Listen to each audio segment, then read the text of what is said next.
Hey, welcome back to my channel.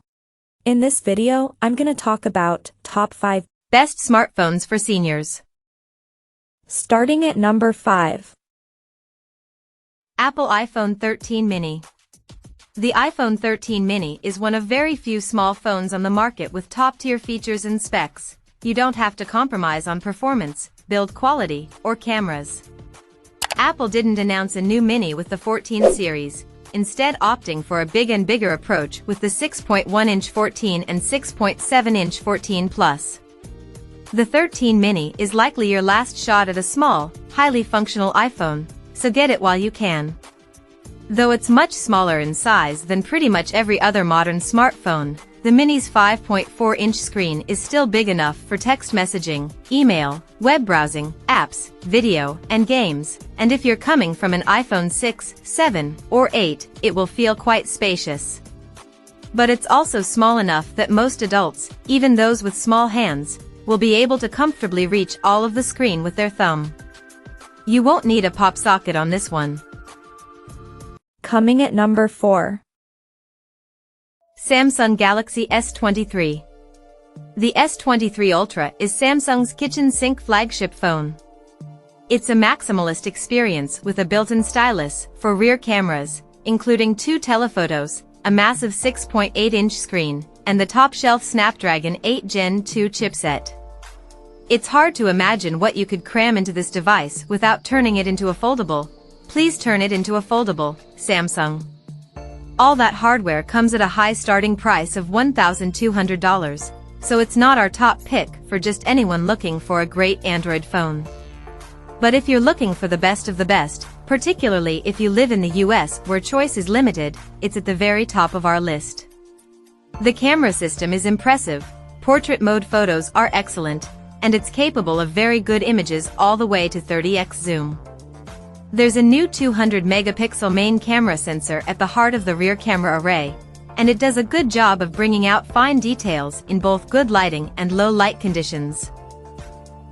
At number 3. iPhone 14 Pro Max. For a lot of iPhone owners, this isn't an upgrade year, especially if you're coming from a 12 or a 13. But if you do need a new iPhone right now and you want the very best device, then Pro is the way to go. The iPhone 14 Pro and Pro Max usher in some new ideas from Apple that the standard 14 doesn't get, like the Dynamic Island, a playful mashup of hardware and software that turns the notch into a shape-shifting status indicator. It's handy for system-level info, like whether your AirDrop went through, and it's getting more useful as third-party app makers start to use it.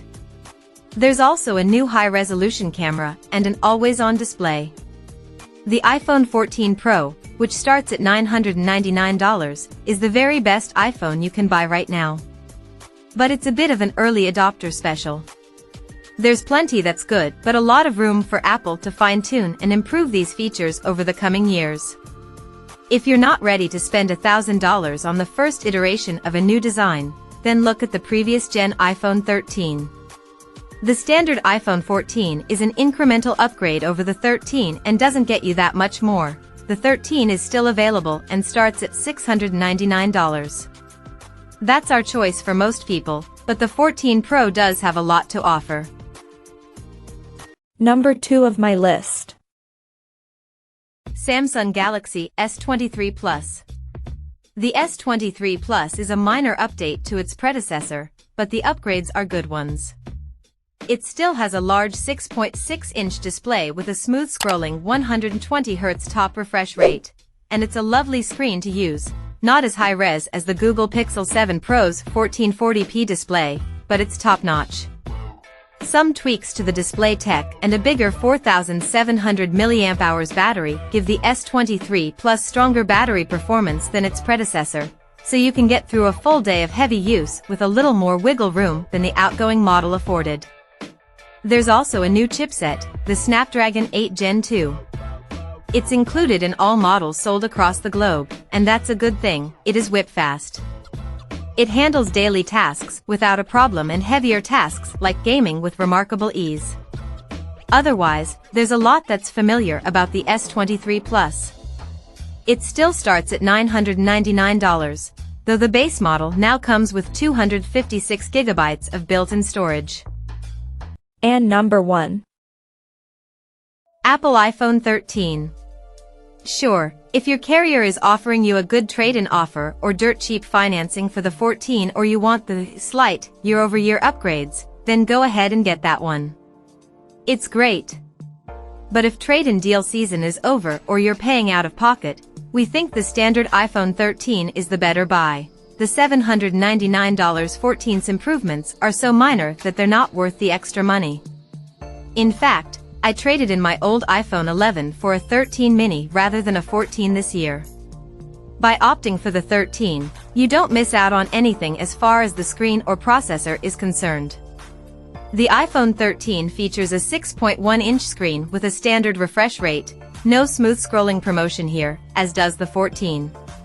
There's an A15 Bionic chipset in both phones, and although the 14's is a slight upgrade with an extra GPU core, they both deliver excellent performance. They're both MagSafe compatible for wireless charging and IP68 rated for robust water and dust resistance. Check out this video description for latest price and more informations. Thank you for watching this video. Please subscribe and stay tuned.